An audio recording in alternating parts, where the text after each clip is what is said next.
Two trucks having sex. Two trucks having sex. My muscles involuntarily flex. Two trucks having sex. Two trucks having sex. My muscles involuntarily flex. Two pickup trucks making love, American made.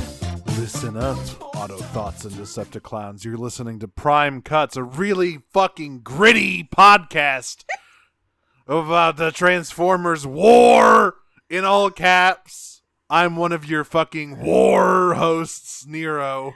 I'm not even gonna try to do that. I'm Audrey. This is real shit. Yeah, all of us have to talk in registers like this. You have to sound like you're physically in pain trying to speak if you want to be in this show. We're back with more. Is it dark and gritty or is it just consumption? Yeah, everybody has cyber tuberculosis in this show. It's just a fact that they haven't talked about yet. We're back with more War for Cybertron Siege. I went to the dentist to get my teeth cleaned today, and they blasted my gums with a laser. This was still by far a more unpleasant experience. Woof. Oh, boy. So, as I was saying near beforehand, these episodes are better than the first two.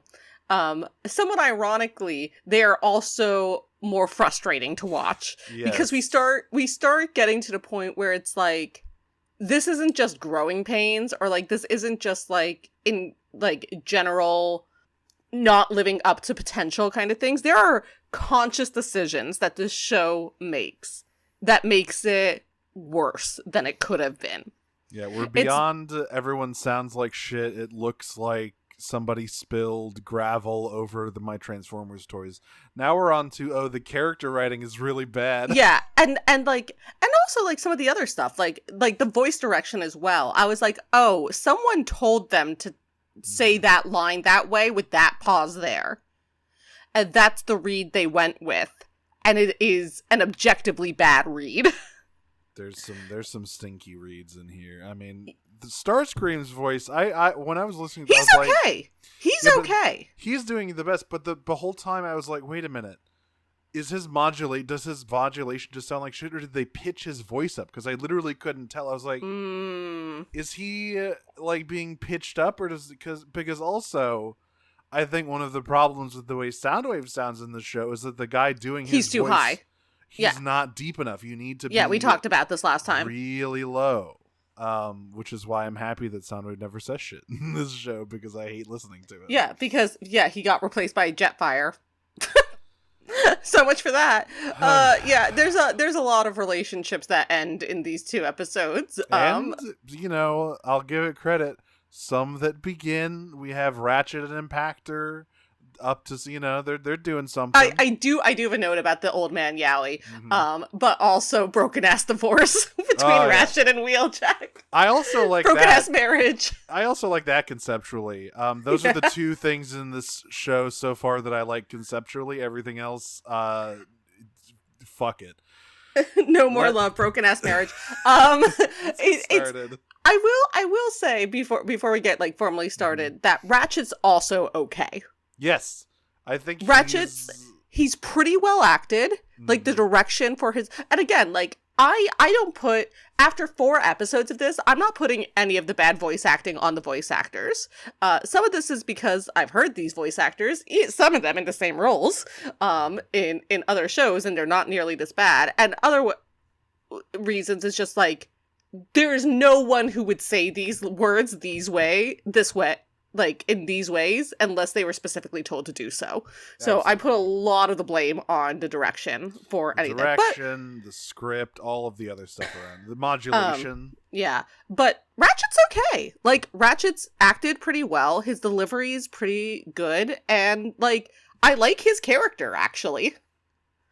Yes. So, here's to you, Ratchet. I won't say bright spot, but at least illuminating spot in an otherwise very, very dim series. A table lamp.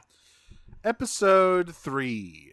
So we start off here with we get another broadcast of Megatron. He's talking about how those dastardly Autobots have murdered brave Decepticon Patriot Impactor, and I'd noticed for sure they were just reusing the footage from the first episode of him giving his speech, because the lip sync was not Yeah. lining up at all. Now, to be very clear, I'm anti-imperialist, but I'm anti-military, but a soldier killed in war is by definition not murder. Yeah, which is what Megatron, he explicitly calls Impactor a soldier and explicitly says he was murdered by the Autobots.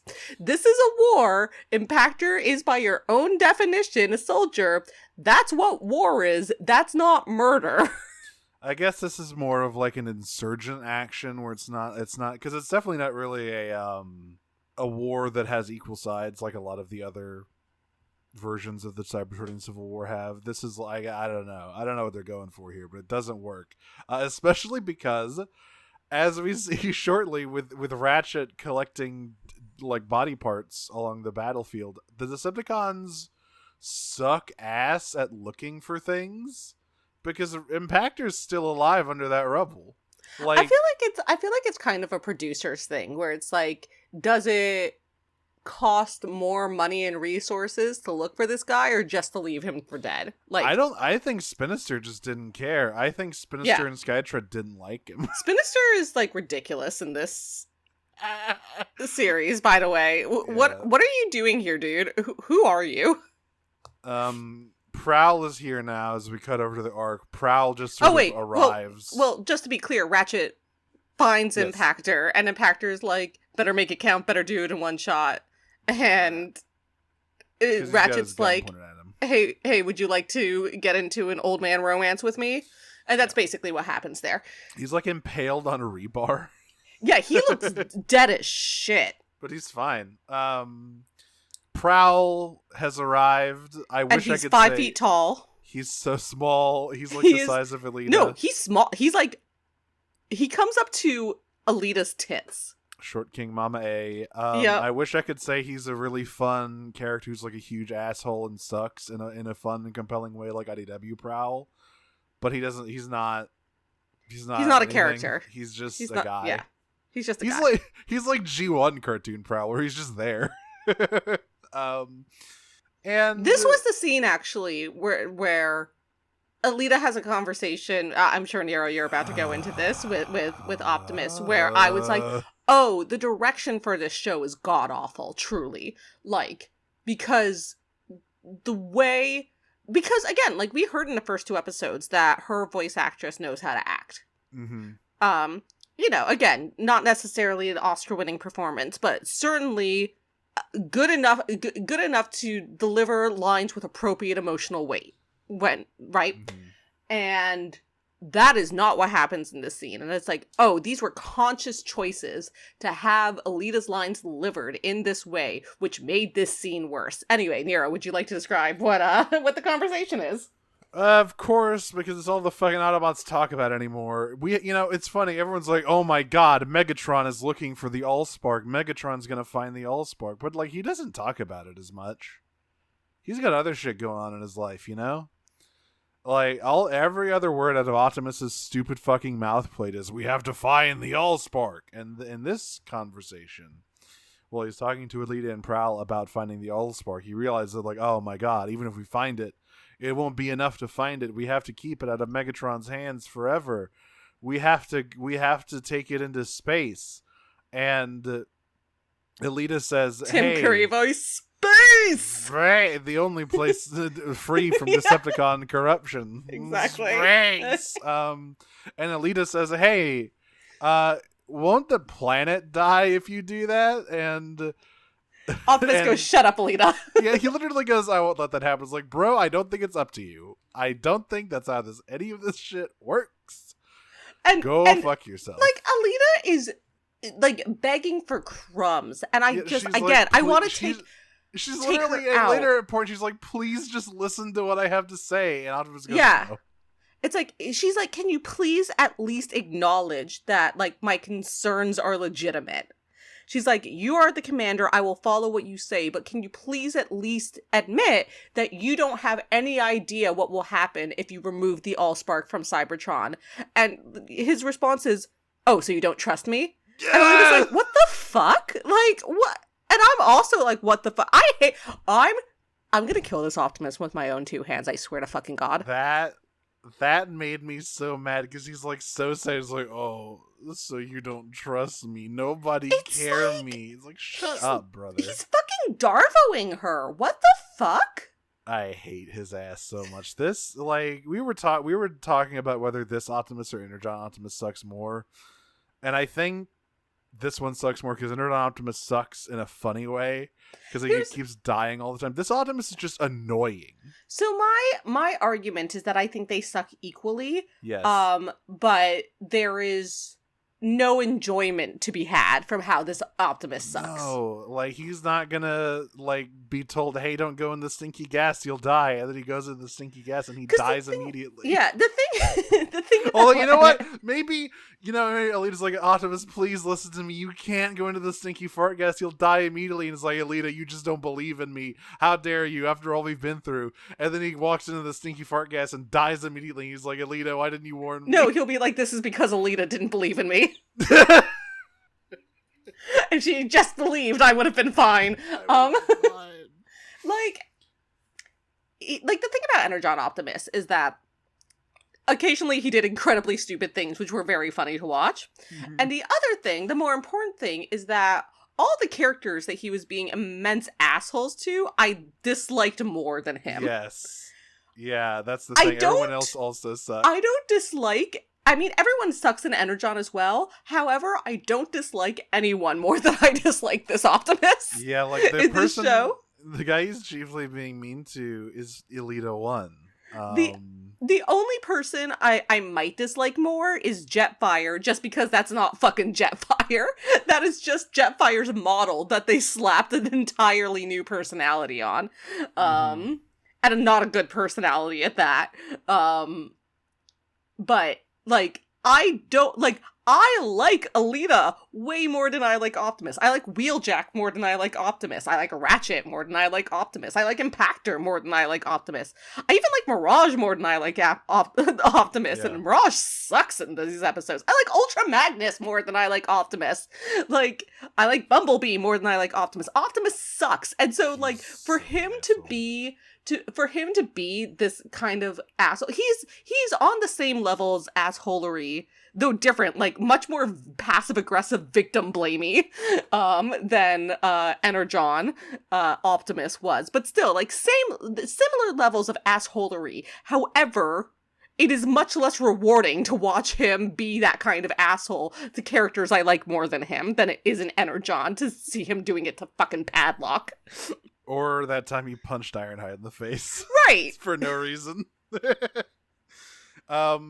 So he's basically like, we're gonna do it. We're gonna use the space bridge to take it. Or no, he's like, we gotta take it off the planet. And Alita's like, Optimus, we don't have any fucking fuel. How are we gonna fly the Ark off planet? And Wheeljack's like, well, hey, actually, I was trying to tell you earlier, but you didn't listen to me because you fucking suck and I hate you. You didn't listen to me, Optimus, that I was trying to tell you. Bumblebee and I found a space bridge that just needs some repairs and we can use it. And I happen to be divorced from a guy who's really good at fixing space bridges. Broken ass marriage! Then we cut to Megatron's castle where he's talking to the Seekers. Well, first the Seekers are having their own plot to like Starscream. Starscream goes full race science here, which is actually kind of like a fun decision for him. Like, they've truly made him very irredeemable, which I'm like kind of on board with. Yeah. I can totally see eugenicist Starscream. Yeah, he goes full race science eugenicist and basically is like, the Autobots are an inferior race. It is our, like, duty as the superior race to annihilate them so we don't, like, muddy the bloodlines, basically. And, like, Megatron's too weak to do it, so, like, I'll do it if necessary. And Jetfire's like, hey, maybe you don't want to be, like, shouting about that. And then, like, Megatron is like, hey, what are we shouting about? Maybe both of you assholes shouldn't be shouting about this. What a useless scene. Yeah. There is one. Yeah, were you about to bring up the line I was about to bring up? Probably the one that made my eyes roll back into my head because I was rolling them so hard. So eventually, you know, Megatron Megatron shows up and he's like, Starscream, shut up, and Starscream's like, sir, yes, sir, and it's like Megatron's like, why are you still here? Go patrol or something. And Starscream's like, you got it, sir, and like goes off and flies off, and Jetfire's looking at him and's like, man, did you hear that shit, my lord? You hearing this shit? And Megatron basically says, you know, like, listen, Starscream is ambitious, but what he is for the Decepticon cause is a weapon. So, you know, just point the weapon in the right direction. And Jetfire goes, I think he's more like a tool. Boo. Oh, it's so cool and so edgy. Ooh, the writing's so dark and so cool and so edgy. Anyway, Megatron does at least respond, like, it's a terrible line, but Megatron does at least reply to it as though it wasn't the terrible line that it is, like the terrible pun, and it goes like, yeah, well, tools can be easily replaced, which is he doesn't grab onto the fucking double entendre. Yeah, which is I will say a saving grace, but my god, I felt my eyes rolling back into my head. Now we're in the castle. We're at Megatron's big table surrounded by big portraits of him, and Shockwave's like, oh, Megatron, I just can't get anything out of Magnus. You're not letting me use the ultra secret torture techniques. And for some reason, I don't know why he does this. Megatron just points his fusion cannon at Shockwave and tells him to shut up, but then he tells him, okay, yeah, you can do it. Oh, he does it because, like, don't lecture me. It's like, whatever, man. Yeah. I mean, he's a fucking tyrant. Like, but you gotta treat Shockwave right. Well, depending on what continuity, Shockwave is your boy. No, I do not think that this Shockwave is his boy. No, this Shockwave also is like a sniveling little creep. I don't like this Shockwave at all. He sucks. He's like closer to G1 Shockwave than any of the other Shockwaves. But like not nearly cringe fail enough to be actually amusing about it. Yeah, like at least G1 like cartoon Shockwave is like unflappable. Like he's unflappable and loyal. This guy is just like a weird little creep. Yeah, this guy's just like, ooh, I want to invent the torture nexus. From like, don't invent the torture nexus. Yeah. We cut over to they're walking through the waste. The Autobots are. Mirage has holographically disguised himself as a Decepticon and rocked up to the remnants of that commando team from last episode, which, may I remind everyone, contains such luminaries as Spinister, Skytread, and the Reflector Boys. Yeah. Not for long, though. Yeah. And this is so funny because you know, Mirage rocks up and says, how do you do, fellow Decepticons? I would love to go hunt down some Autobots with you. And Splinter's like, oh yeah, great, man. I'd love to add to my kill count. Check out what we did over there. And they step aside and there's just a bunch of Autobots impaled on spikes. Yeah, they did some Vlad the Impaler type shit. And Mirage is like so cool, and it like makes him freak out so much that he drops his I gotta tell ya, Optimus, if you're gonna have a guy who's all his things like infiltration and trickery, I think you need a guy who's got more emotional fortitude than that. Yeah, it's not. It's. So I have a quick question, actually, about this scene, which is that how are the Autobots losing, apparently, when Chromia is on their team? Yeah, Chromia is... She's one shot, one kill, like, kill streak champion. This is Widowmaker. Like, this is... Crack sniper Chromia over here is just blowing things out of the sky. She's the best in the world. She has by far the most significant kill count in this series thus far, including Spinister, who dies very badly here. So yeah, I actually liked this fight. I thought this was a cool fight sequence because we have a lot of like Mirage and other characters using their abilities Yeah. in fun ways. Like, oh yeah, they're Transformers. They have like cool superpowers. You should use that instead of just having them either punch each other really awkwardly or shoot at each other from waist high cover. With the, I mean, I don't have as big an issue with most of the combat as you do, with the exception of the one like Optimus versus Megatron fight where they look like Rock'em Sock'em robots. I don't really care about like the shootouts. I'm like, it's fine or whatever. But yeah, no, I mean it's a perfectly decent action scene. So they kill those guys. Yeah, like you said, Spinister gets impaled on a spike. Pretty How brutal. ironic. Damn, isn't it ironic? Then they go meet. Can we with... replacing two trucks with ironic for this? When you just can't wait. So they meet Ratchet. He's in a little carved out base somewhere in the waste, and he is uninterested in joining their little project. He's like, Wheeljack. First and foremost, he's uninterested in talking to Wheeljack. Yeah, he tells us, I told you never to bring anyone else here. And you bring fucking Optimus Prime to my doorstep? I fucking hate that guy. So, unlike Bumblebee, Ratchet is neutral in an interesting way. Yes, he's not just like, man, it's about survival, bro. Ratchet, you gotta live out here in these wastes, man. You don't know. Ratchet's whole thing is like taking first do no harm to its logical extreme. And that's really cool, actually. So he basically like trawls battlefields looking both for like spare parts that he can use to repair other people, but also for survivors that he can bring back from the brink of death. And he's very clear that there is no place for factions in his sanctuary. He takes care of everyone equally. And more than that, he makes them take care of each other, which is awesome. Like, it's a really cool... I really like Ratchet in this show, actually. And he's like a former engineer and weapons developer who like became disgusted with his own work and so switched over to being a medic. Yeah, he's actually a guy. He's actually a guy with like a interesting perspective on things. Don't worry though, that doesn't last all that long. He will come around. But yeah, Impactor is here. There's a bunch of Decepticons here, and Mirage gets real antsy. Like, oh my god, you treat Decepticons? Did you see what they do out there? They put dudes on spikes. Disgusting.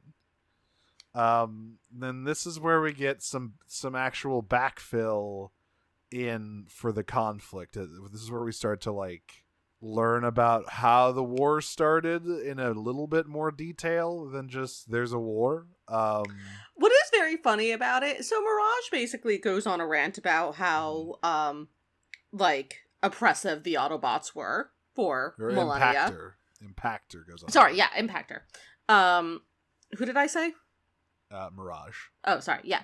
Impactor goes on this whole rant about how like sparked by conflict with Mirage, because they are like immediately at each other's throats forever, and so Impactor goes on this whole rant about how the Autobots oppressed the unclear if it's Decepticons specifically or just like everyone else generally for millennia.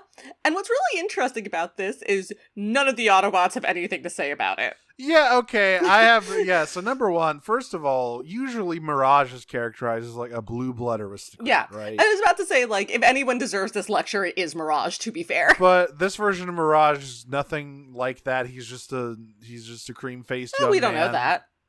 I guess, but there's nothing to tell me to indicate that. Like, they haven't ever shown anything like that for him. It's been 4 episodes and they don't show anything about anyone, so no, that's I don't true. know. Maybe I don't know how you think you're expected to know. If I open the lore Bible, I will find a whole paragraph about Mirage's upbringing and how he used to be part of a rich family and hunt turbo foxes. But none of that is in the show because we had to make more time for Optimus being mean to his wife. So Yeah, so I noticed this immediately because like Impactor goes on this whole thing is like you fucking Autobots from your ivory towers. This is exactly what it rose up against, and you would expect Optimus Prime, wise leader of the Autobots, to like have some kind of counterpoint, some kind of defense of his own position. You fucking idiot. No, what he does is that he steps in front of Mirage and yells at Impactor to shut up. Yeah, he goes, enough! Really loudly, really. It's like, what the hell? It is... Really? It is... I feel like there's going to be a moment here where some Autobots are like, are we the bad guys? Despite the fact that Megatron's like, I want to do it to decide I'm putting out something on the spikes, but like, what are you doing here, Optimus? You can't just like to not have any answer to that is pretty revolting for like the quote unquote good guys. Like, what is this whole thing about then? Like, you can't just be shut up. Fuck you. Fuck this guy, man. Oh my god, this Optimus sucks. We cut over to Magnus. He is currently enduring blue lightning torture, which is pretty bad, but it's not the worst. We'll see later. There's a different color of lightning that's even worse. It's red. It's red. Ooh, it's red and it's nasty. And he's like, Megatron's like, come on, bro. We were brothers once. You gotta tell me where Autobot Command is. Ooh, betray all your friends. It'll be so hot. Magnus is like, never done. I'll never do it. And so Megatron starts walking away. They untie If you betrayed Magnus. the Autobots, I'd fuck you. They untie Magnus to like move him somewhere else, but they don't immediately restrain him. So, and this is like the military commander of the Autobots, one of the greatest war heroes on the planet. So he just like disarms one of these Seekers. And by the way, Shockwave, once again, Shockwave, always a scientist, always a sicko, but also usually, like, good at fighting. Never the bride.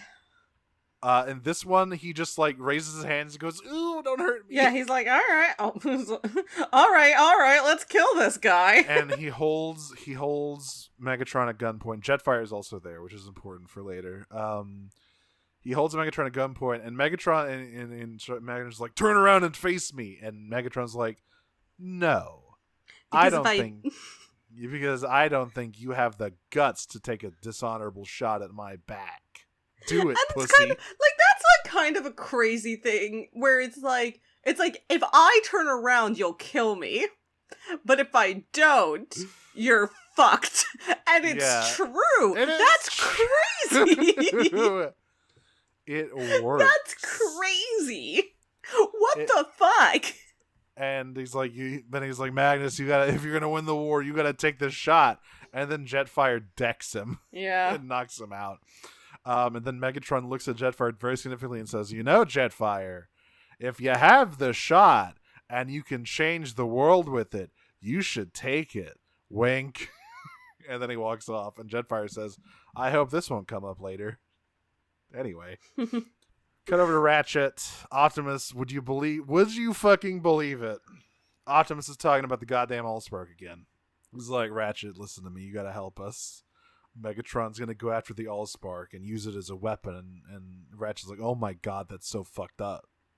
Like, the Allspark is life, bro. And Optimus is like, I know, bro, you gotta help us open this space bridge so we can keep it out of his hands, bro. And Ratchet's like, all right, bro, but only if my new BF Impactor gets to come along. Well, did I miss anything? No.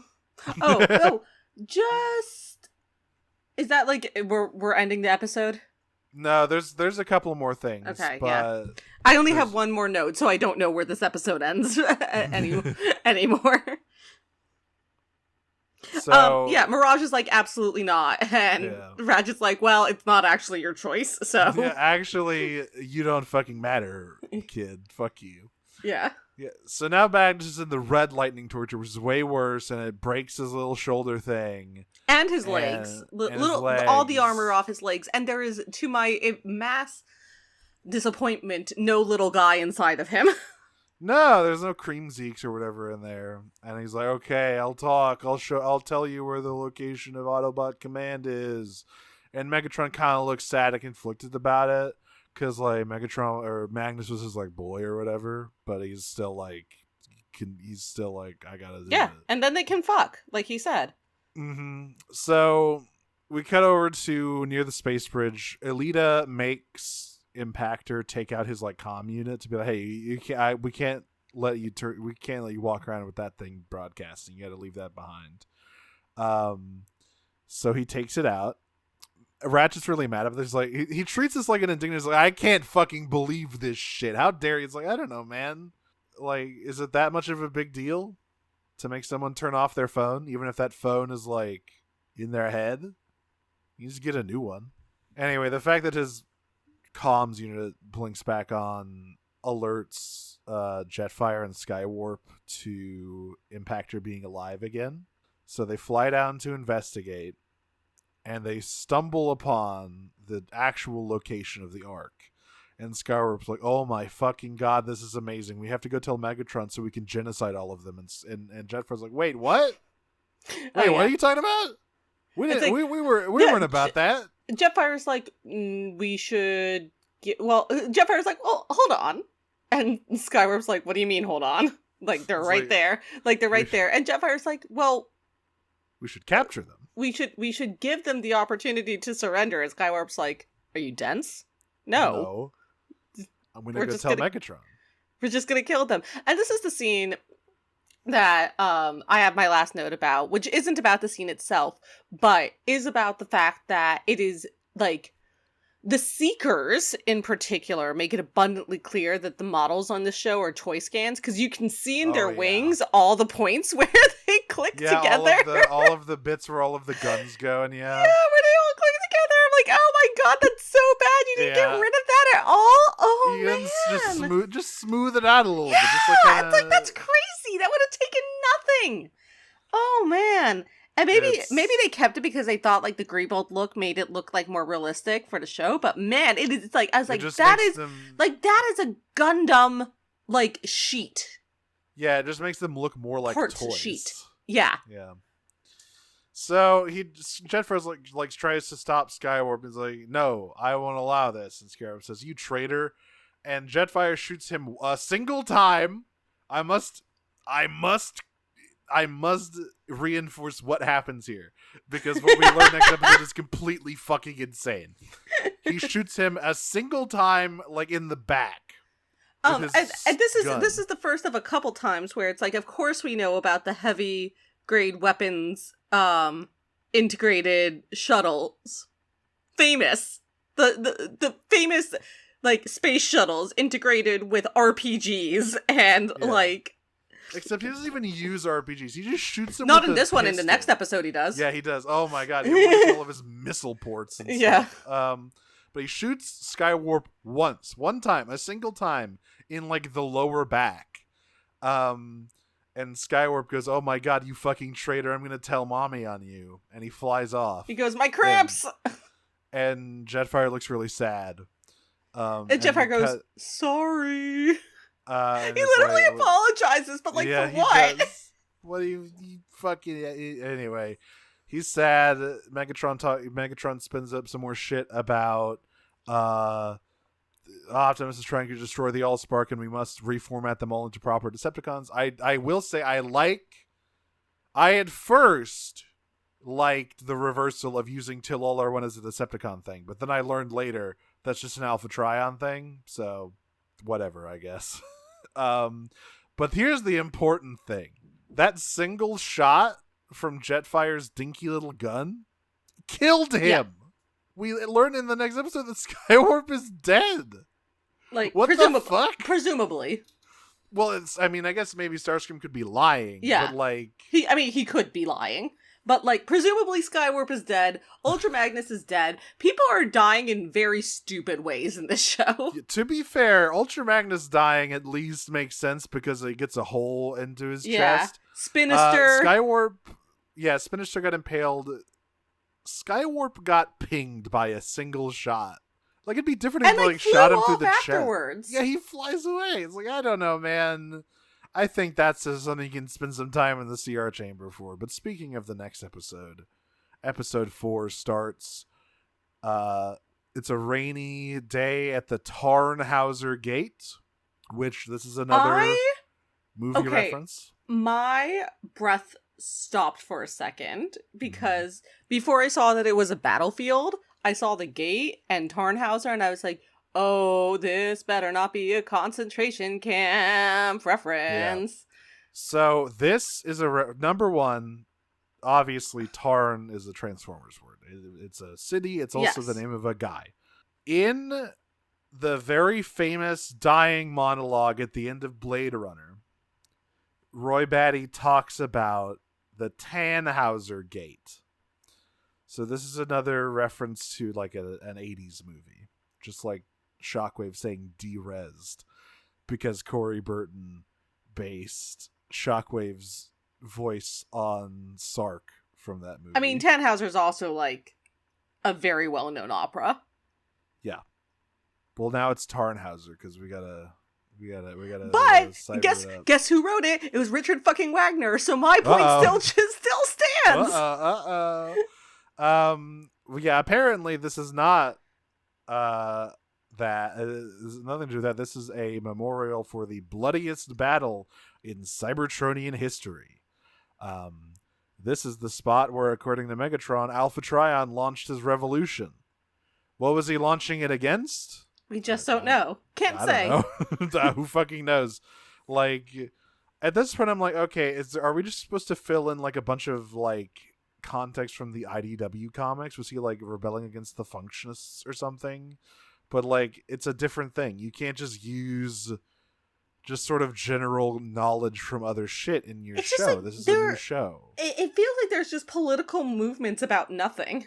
Yeah, like what was he rebelling against? What are the ideals that Magnus says Megatron has co-opted and corrupted? Like, why doesn't Optimus have an answer for what the Autobots were doing for millennia? Why doesn't he have a rebuttal to Impactor beyond shut up? Even if that answer was like, yeah, that happened and it was terrible and we destroyed that entire system from the inside out. And we are like living every day trying to correct those mistakes. We want to build a brighter future. Yeah. But like even Megatron wants to build a genocide with his a future with his boot on the neck of Cybertron. Yeah. That'd be something Optimus would say. No. Enough. Shut up. Ooh. So Magnus has brought Megatron here because he's pretending that Autobot Command is underneath the big Alpha Trion Memorial, which looks like nothing. It just looks like a big tower. And he opens the door and it's empty. And Magnus goes, "Haha, pranked, bitch." So Megatron shoots him in the chest and kills him instantly. That was crazy. I was like, okay, cool. Great. Yeah, he blows the fuck out of him there. But I will say, I do have a good comment on this show, which is that I really enjoy the effect on the fusion cannon. Yes, it looks good. It looks. I like that it like collects a bunch of like particulates into a big glowing mass. Yeah. Yeah, and the way that it's illuminated, like the way that those particles are lit up, and like, I don't know if it's just like the layering in like the animation or what, but like it looks quite good. I enjoy it. End of praise. Yeah. He blasts a hole in Magnus's chest, and then immediately after he dies, a bunch of crazy sparkly shit explodes out of the tower, and everyone goes, "What the hell was that?" No, why the hell doesn't... Hey, why doesn't Megatron know what this is? Wait, you're right. Megatron was Alpha Trion's protege as well. Was he not trusted enough to know this information or something? But that's wild if that's true. Yeah. Because like Megatron and Optimus haven't, like, their relationship has not been shown a lot, but like they've been put up as equal sides of like Alpha Trion's protege. Why the fuck doesn't Megatron know what this is? Well, I'll tell you what. Bumblebee now knows what it is because he's hanging around, he's walking around. Yeah, he's got a little Alpha Trion in his brain. And then Alpha Trion, he gets possessed by the Sparklies and passes out. And then we get our little Can I just say I hate the intro to this show? I went to grab the intro song for the end of our podcast, as I usually do. And it's just like, God, this is just, it's 10 seconds long. It just ends abruptly. It has no like character to it. It sucks. Yeah. Anyway, I mean, listen, I would prefer an abrupt end to a character than what happens to Jetfire this episode. Speaking of, so Jetfire is there. Yeah. When Magnus gets ganked. And then Starscream shows up. He's like, Megatron, this man's a traitor, and shoots him. And Megatron goes, yo, what the fuck? Why did you do that? And Starscream says, oh, he killed Skywarp. And Megatron's like, is that true? And Jetfire, apparently having no preservation instinct, goes, hell yeah, brother. It's like, yeah, but it's like, okay, well, you are a traitor, and I'm going to kill you. Well, no, Megatron's like, and why did you do that? Because he's like, because I think to the extent that Megatron does like anyone, he actually does like Jetfire. Yeah, he's always hanging out with Jetfire. Yeah, so to the extent that he does, he's like, all right, Jetfire, you want to tell me why you did that? And Jetfire's like, yeah, he was going to kill a bunch of Autobots. And Starscream's on the side going, see? Oh my god, he just said it! He admitted. Oh my god, yeah, he admitted it. Oh my god, he admitted it. And Megatron's like, all right, you know what, Starscream? Speaking, we did assign Starscream as Cassandra last time. Yeah. So Megatron is like, I do once again a character thing I do like, because he's a gladiator. Megatron gives the thumbs down as a signal to kill Jetfire. That's like a fun bit of character movement that you can, from your context of what you know about Megatron, you can sort of interpret. Yeah, he's like, you know what, Starscream, I'm not gonna lie, you were right about this one. Anyway, kill that asshole. So Jetfire does some Top Gun shit. This is where he reveals his 6 RPGs that burst from his back. He's got fucking Macross missiles in his goddamn backpack. Again, he's just like the real life Challenger. And it's like, wow, I want to buy Siege Commander class Jetfire so bad at retail right now.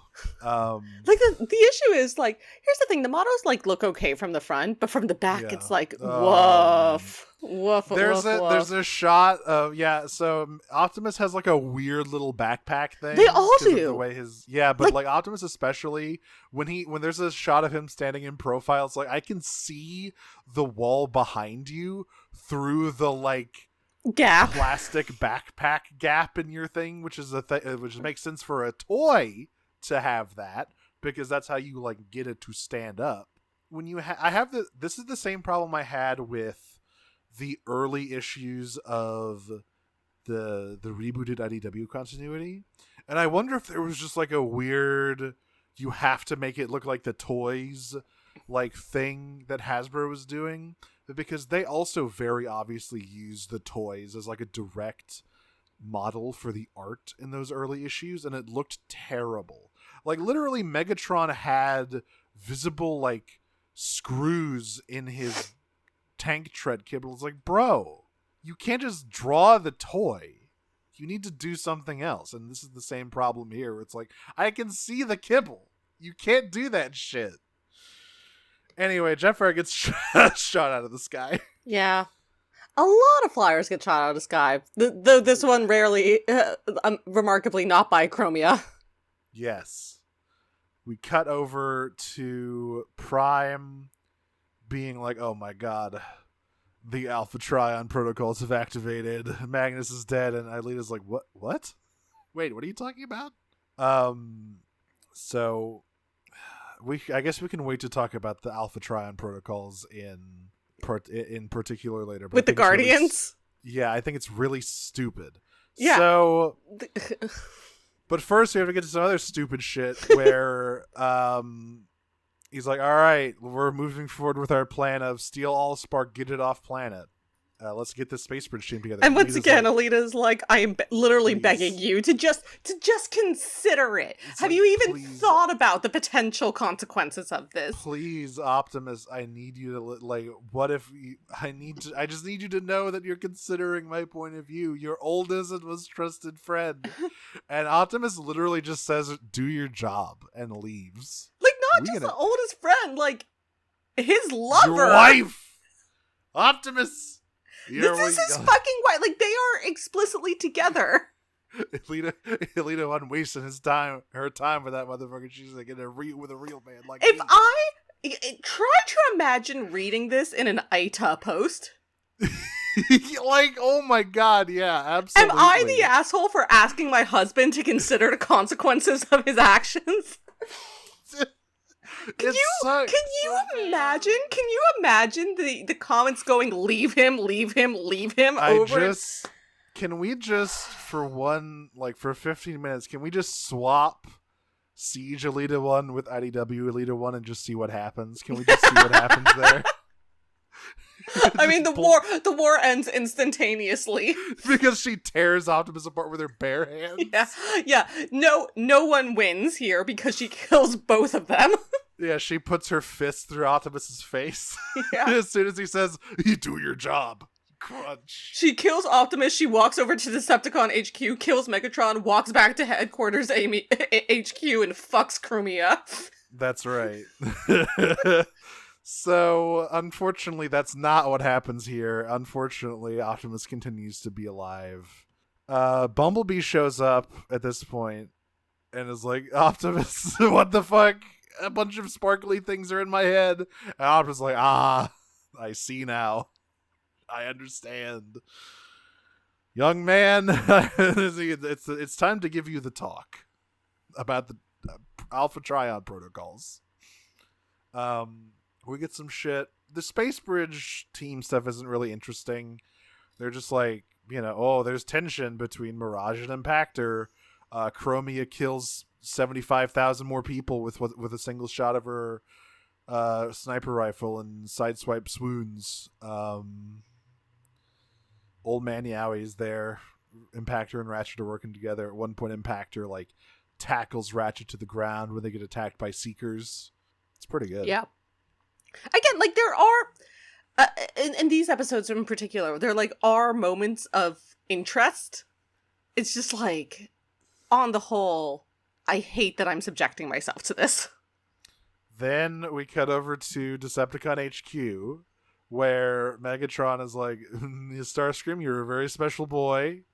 I am promoting you to Air Commander. And I think literally he does go squee. He makes a really undignified noise. I will say I actually kind of do like this Starscream as well. He really, again, really irredeemable, really sucks quite sincerely. And we haven't really seen that in sort of this kind of particular cringe fail way since G1. Yeah, I think it's nice that he's a pathetic little freak. That's a good mode for a Starscream to be in. That's not a good mode for Shockwave to be in. But, we've already talked about that. Yeah, no, I don't hate this Starscream. I don't hate this Ratchet. I find myself enjoying the moments when they are on screen. Then we cut. Here we go. Okay. So the Ratchet Factory Yaoi.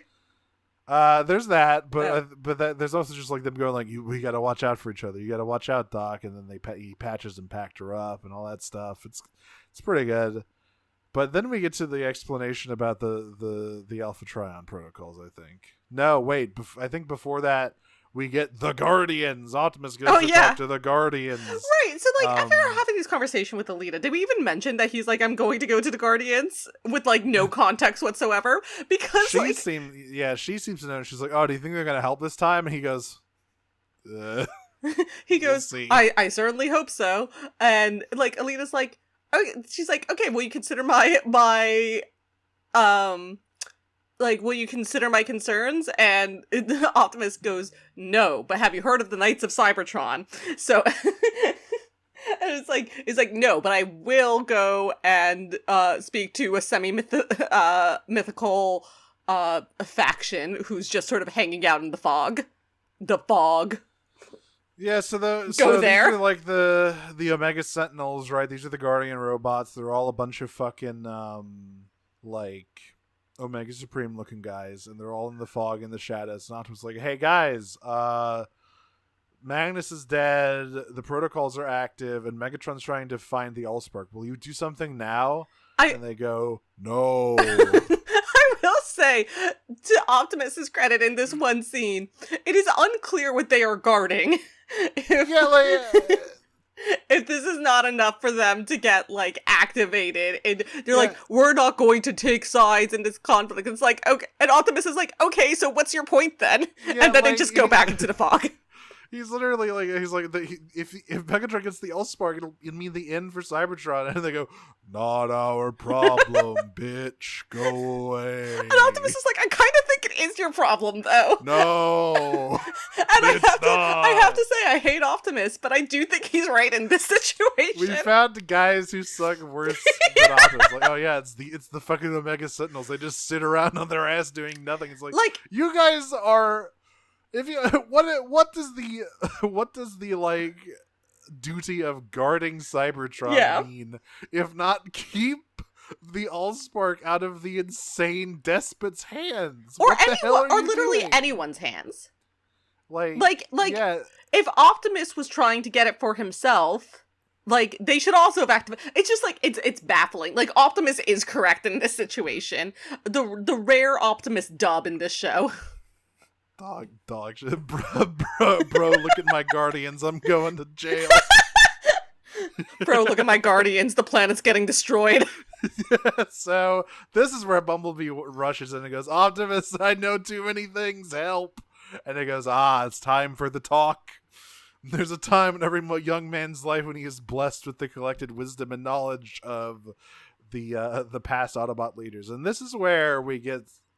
So an Alpha Trion brain ghost tells Bumblebee all about the Alpha Trion protocols. And he mentions that Alpha Trion, he gave Optimus the Matrix, the strength of the Matrix. And then he gave Magnus the protocols, which is like the collected knowledge and strategies and wisdom of the past Autobot leaders. And I have to say, I feel like that's usually included in the Matrix. Like, the Matrix isn't just big glowy thing make you fight good. The Matrix is like the passed down. You don't know about about this show. The passed down wisdom of generations. As it turns out, no. The reason this Optimus sucks fucking donkey balls is because the Matrix in this universe doesn't bestow any of that. It just makes you strong. Yeah. It doesn't give you, like, the wisdom of the ages. Yeah, Prime is a very loose title. Yeah, apparently. And yeah, Magnus got all of the, like, important stuff. I feel like that, you know. And also, why isn't this Vector Sigma? Why did we invent some new shit? Yeah, instead of using something else? Honestly, why wasn't Ultra Magnus leading the Autobots? I don't understand. It's like Optimus needed the strength of the Matrix. Like, did he? Because the one time we've seen him fight, like, a serious opponent, he got his ass beat really badly. Really bad. Like, Megatron... It was very hard to watch for a number of reasons. Megatron literally just beat his ass up and down the fucking block, and then he had to be saved by his wife. So it's like, okay, what does the Matrix do? What does it do, then? If it doesn't make you like a demigod, it just makes you kind of strong and really stupid. Anyway, Bumblebee has the collected knowledge of everything now. It shows him. Why? Because he's good. It's because he's the most enlightened centrist. That's why he gave it to Magnus, I guess. Magnus is an enlightened centrist. Anyway, Jetfire here. He says, I want to be an Autobot now. Like, Jetfire. Yeah. Well, and before that, that is the very last thing that happens. But like before that, there's like a moment where after coming out of this like dream with Alpha Trion, Optimus like has a moment with Bumblebee to be like, so you're an Autobot now, right? And literally There, like, this is, we've talked about this before, but this is absolutely the most, like, Kingdom Hearts no background characters moment in the show. Oh, yeah. Because it is dead quiet and Bumblebee just goes, ha ha ha ha, yeah. Great. Or no, sorry, it goes, ha ha ha ha, yeah. To Great just, stuff. like, silence and emptiness. And then Jetfire shows up and is like, hey. Jetfire pulls out this guy's like, hey, I want to be an Autobot now. It's like, Yeah, man. Jetfire shows up and goes, hey, after like a couple million years of killing all you guys, I've decided what I've done is bad. This is why Jetfire was never, Jetfire is not always an Autobot at the start of the story. But I don't think I've ever seen a Jetfire who was like, one, a Decepticon, and two, one of the highest ranking Decepticons. Again, it could have been like, if he had had a relationship with Starscream, that could have been really interesting, right? Like, if they had been friends before the war, and then Starscream got radicalized, and again, like, if we have the evidence, we do have the evidence that the Autobots were at one point an oppressive ruling class, right? Yeah. So if you start off with that, if you start off with being good friends, the two of them, like, even getting radicalized together, right? Of saying, like, this isn't right, and, like, joining into this, and really, like, basically adopting the Decepticon values as their moral codes, or at least Jetfire doing that, and Starscream being ambitious. Like, that's like, that could have been so interesting. And then, like, to have, like, the slow realization, particularly, if Starscream becoming Air Commander was an actual betrayal, right? Yeah. Like that's the thing that really gets me, is that they don't have, like, they made Jetfire Decepticon and then made him hate Starscream. I don't get that. Like, that is, I just, like, don't understand why you would bother doing that. It's a really odd choice. I don't understand why you would bother doing that. But if you had it be like, we were in this together, we love each other, we've loved each other for a long time, like, friends, whatever, right? Like, and we joined this together, and we came up together, and then it reached a point where Starscream's ambition overweighed whatever affection he had for Jetfire, and, like, that betrayal being the thing that, like, triggers Jetfire being like, oh, this is not what I signed up for. This is not what either of us signed up for. We are not the people we were when this began, and I don't want to be this person anymore. That would have been interesting, but it's not. We're not interested in any of that stuff. What if Optimus told his wife to shut up? I think that we want more of that, and less of whatever the hell you were talking about. That all sounds stupid. Yeah. Yeah. Christ. All right, we have questions from last week. Yeah, let's finish up these questions. I believe the last one we left off on was how rude is this Bumblebee? Okay, let's see here. I'm gonna just go ahead to Sabrina's, if that's okay with everyone. Yes. Sabrina asks, Megatron's crusty lips, Sabrina asks, isn't the original rude Bumblebee just Cliffjumper? Hey, where is Cliffjumper? He's dead already. Speedrun. He's already been bisected. I love G1 Cliffjumper is so fucking funny. I love how paranoid and violent he is. He really is the rude Bumblebee. Like, Bumblebee's like, gee shucks, Spikes, let's go out for a milkshake. And Cliffjumper's like, I haven't killed a Decepticon in 2 weeks, I'm jonesing. I saw Mirage sneak out of the base. I have to fucking give him a Colombian necktie. It's like, okay, man. You want to talk about it? No. I gotta kill. Ratchet, do you want therapy? No! Good, because I wasn't going to give it to you. I'm not licensed for that. Oh, God. Who on the ARC crew? But I know this guy named Telepan who... Oh, boy. Geist asks, why does it make a gunshot sound with the Transformers? Yeah, I forgot about one of the reasons that fist fight sucks so bad in the first episode is because every punch sounds like somebody slamming two cast iron pans together. Clang, clang, clang. I really really don't like this show. Clang. Like, oh god. And it's never like it's never a changed pitch of clang. It's always just metal clang dot They only had the money for one to license one. Oh god, it sucks really bad. They weren't using any free use Foley. It was just oh man, oh my god.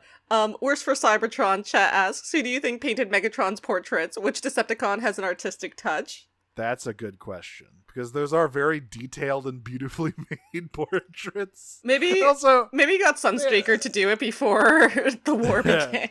I feel like it's good. I think maybe Jetfire's not like an artist guy. There is. I mean, Thundercracker kind of is. Yeah, you know what? I think it was Thundercracker. I think it was like, I'll paint your pictures for you, boss. And he's like, wow, you're really good. You're a really good portrait maker, Thundercracker. Yeah. Alternatively, it could have been like the Constructicons, or like, oh, hey, Reflector's here. It's all they're all maybe they're all they're all photo. It's actually, you can't tell because it's animated, but they're actually photographs, not paintings. Yeah.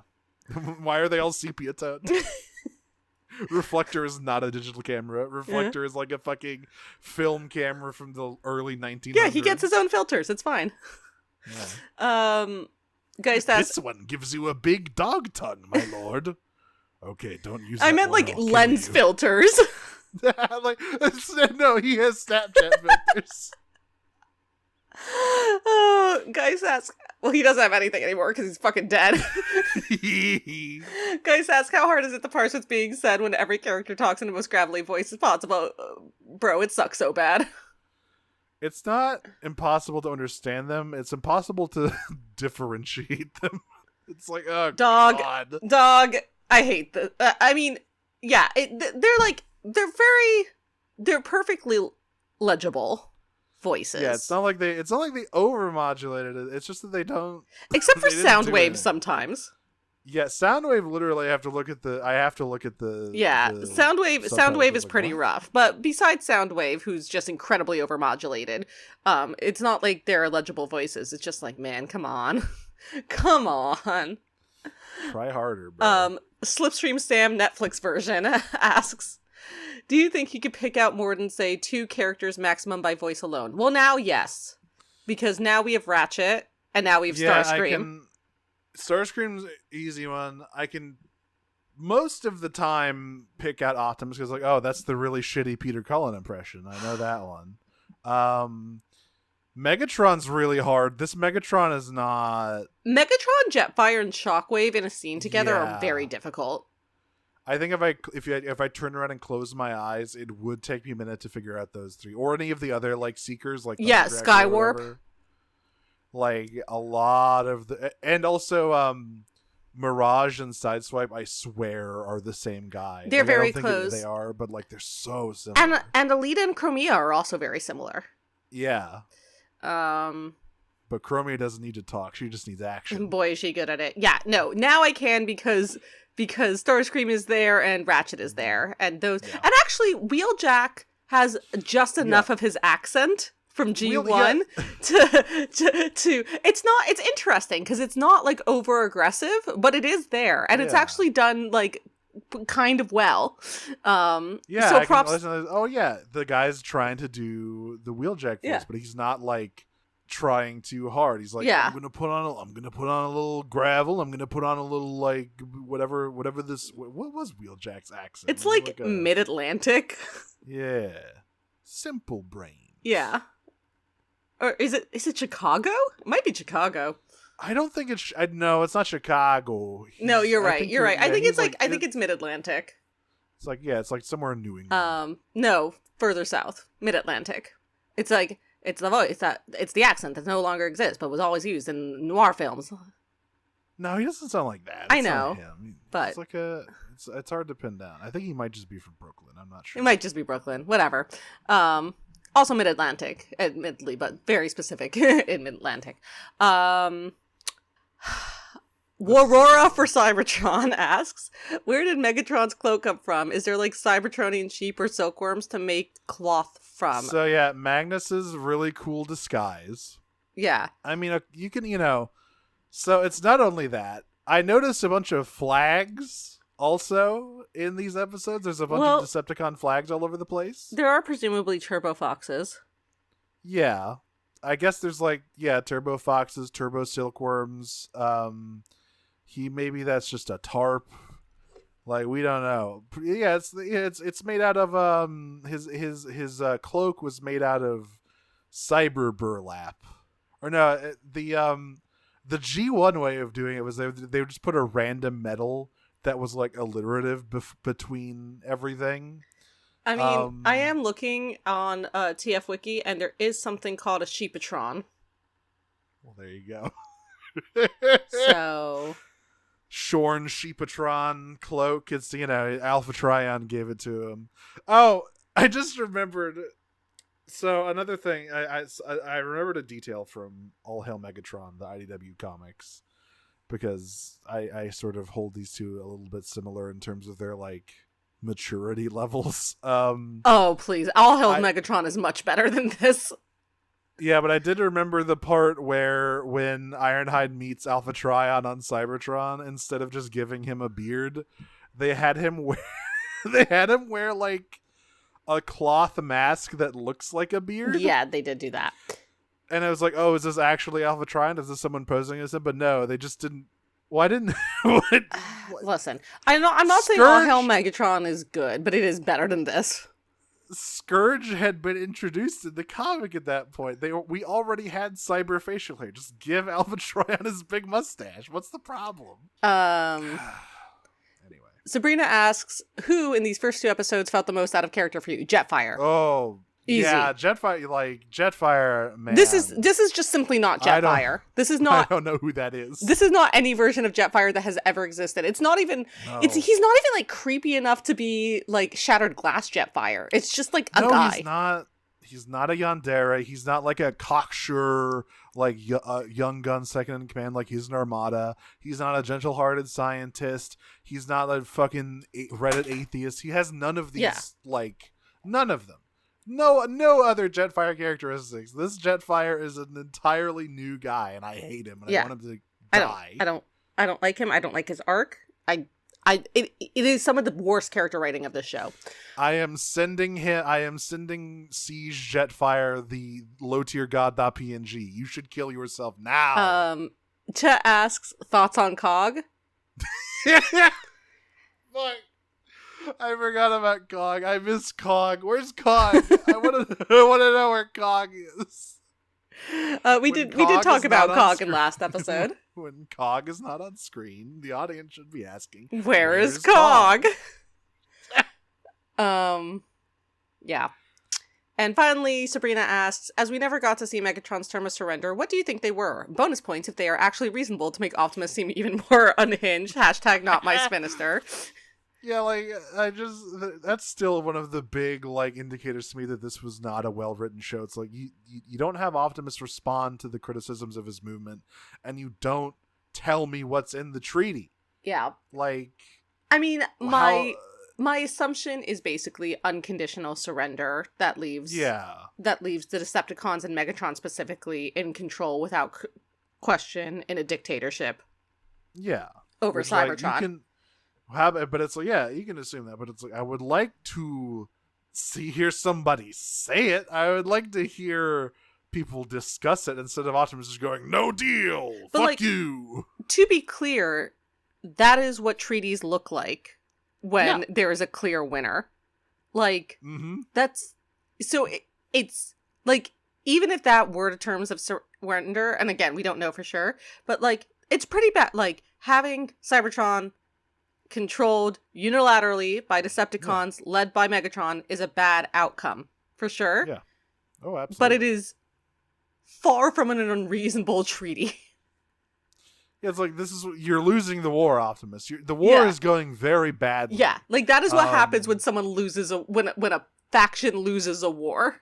You fucked it all the way up, pal. It is the treaty is the agreement to not kill people anymore. I just can't get over the enough thing. It's like, oh my god, dude, fuck you. You can't even like defend your own position. This is Optimus Prime's whole thing is that he wants to talk over war. He doesn't want war. He wants to bridge gaps. Freedom is the right of all sentient beings. But no, actually, he's a short-sighted, selfish little asshole who fucking talks down to everyone. It's not a good series, folks. And on that note, we've been Prime Cuts. You can find us on Blue Sky at Prime Cuts Pod. Correct. Yeah. Technically, we're still on Twitter, but not using it anymore. We won't be posting there. And maybe one day we'll still make a Tumblr. We're also a member of the Noise Space Network, along with a bunch of other great shows that you should check out. I've been Audrey. You can find me on Tumblr, Twitter, and Blue Sky at Optimum on Prime, which is my funny robot internet joke. And you can listen to the other podcast I do called Pod of Greed, which is about Yu-Gi-Oh! And if you're interested in that kind of thing, you can also join us for some of the bonus episodes that we'll be doing. The episodes themselves are only for our patrons, but we're covering the Star Trek movies because I'm diseased. And and those are, we host streaming parties for those, which are open to everyone. So by the time this episode airs, it'll be too late for this one because we're doing Wrath of Khan this Friday. But hey, stick around if you're into that kind of thing. I'm Nero. You can find me on Blue Sky at Nero Wyvern, the Blue Sky social Tumblr, Cyclones to the 5 at the end of it. I'm still on Twitter at Dragon Signature, but you know how it is. I don't have any other projects active right now. Everything is still sort of in flux.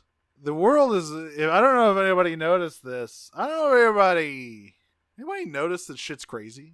Is it just me? I think it's just me. I don't know. Anyway, I am going to what's something funny that happened in these 2 episodes? I mean, good luck. God damn, I can't even come up with an ending bit. I am going to strangle Siege Jetfire to death with my own 2 bare hands, transform and roll I'm out. gonna murder a soldier, a thing you can do in war, transform and roll out. Peach. Peach.